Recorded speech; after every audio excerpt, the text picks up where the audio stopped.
Welcome back to the World Economic Forum here in Davos, Switzerland. You're watching HuffPost Live, and I am so thrilled to be joined by Muhammad Yunus, of course, the 2006 Nobel Peace Prize winner, but also a member of the B team.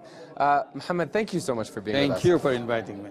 What is the B team? Everyone here at Davos is talking about it.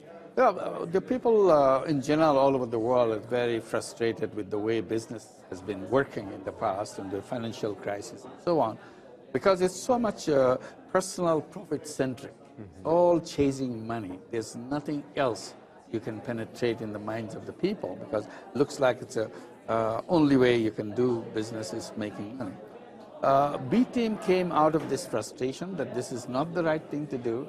We shouldn't be behaving like some kind of one-eyed journey that we want to make. We need to balance ourselves.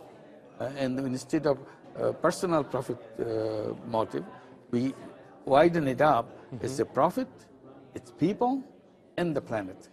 So it's a combination of all three for which we'll do the business. That's where the B team has come about. And what is social business? I've heard you talk about it a lot. Yes, There's a buzz around Davos going on around this. You've also said banks can create them, governments can create them, even foundations can create them, individuals can create them. So can I create them? What is it? Yes, you can create it very easily. It's no problem. It doesn't take lots of money. It all needs a little idea. The whole thing, the social business is, again, we said money-centric, personal profit-centric business. We turn it around. We said, forget about personal profit making. Once you get out of the personal profit idea, making money out of a business, business is a very powerful tool. You can use it solving human problems. Problem of unemployment, problem of income generation, problem of overcoming poverty, problem of environment. You create business to solve it. Usually use charity money, donations, foundations activity to address these things. And these are not sustainable, because you give the money and money does the good work, but money doesn't come back. So if you can create it as a social business where you don't want to make personal money, all you want the money to come back so that you can reuse it. You can use the same money over and over again. That's what the idea of social business. And as you know, Muhammad, too often investors are looking to turn quick profits, or businesses that are turning quick profits. And you know, there's kind of a statistic from this study that's been going around at Davos. The world's 85 richest people are as wealthy, in some cases wealthier than the poorest 3 billion. When you hear that statistic, what comes to mind? Someone like yourself who's done so much to change this with microfinancing and, more importantly, with your philosophy. Yeah, that makes you feel ugly. That, look, what present system of business has done to the world. It sucked up all the money in the hands of few people, and billions of people left out. So needs to redesign that system. That's the whole idea. That's the system that which created that abnormal situation that few people in the world have more wealth than the entire half the population of the world. That's not a good thing to brag about. So the thing is, whatever process has created that, undo that process, reverse that process. And this is what the reversal is about. This process is guided by personal profit making.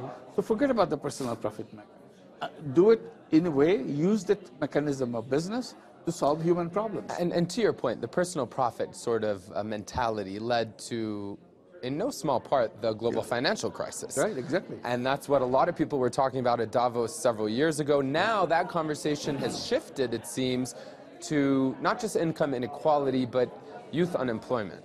And I think it's part of the same conversation. I'm curious your thoughts. I come from the Arab world. As you know, like much of the world, even Europe, Spain, we have unemployment levels for the youth reaching 60%. The Arab world, where almost 70% of the people there are under 29. They're educated, they have no opportunities, or they feel they don't. What can we do to make sure that that conversation here at Davos and moving forward is in fact a priority? What's the incentive to keep it a priority? Yeah, I put this in a question form. A person who is unemployed, either in the Arab world or in Bangladesh or in Europe, unemployed young person, boy or girl, is it his or her fault? Isn't he a capable person, willing to do, entering the world of adulthood with something to contribute? He make all the preparation, gone to school, learn lots of things, ready to go. But the system says, we don't need you. You're rejected.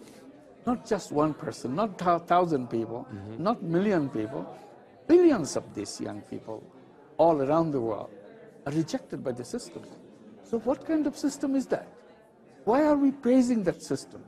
We don't need that system. How can a system punish human being like this? Because this is a punishment. You don't want to let me work. But isn't that capitalism at its core? No, Isn't that this is what I'm contesting. Capitalism is about free choices. Capitalism is about options. It doesn't say you have to make money, personal money. If you have a market, you're selling your product, it works, you're excited about it, and when you create social business, is it outside of capitalism? No. Only we are reinterpreting what a human being is all about.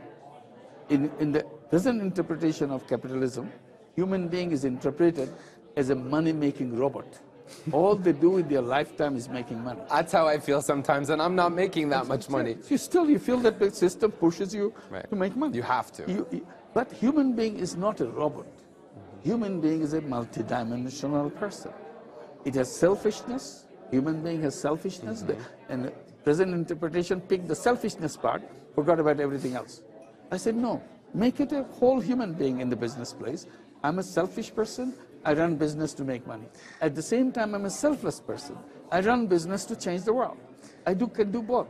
So that new interpretation will change everything else. You know, it's very admirable. I know you're a very busy man and you have to go. I do have to just ask you one last question because you have a quote, and you know, full disclosure, this is a casual conversation.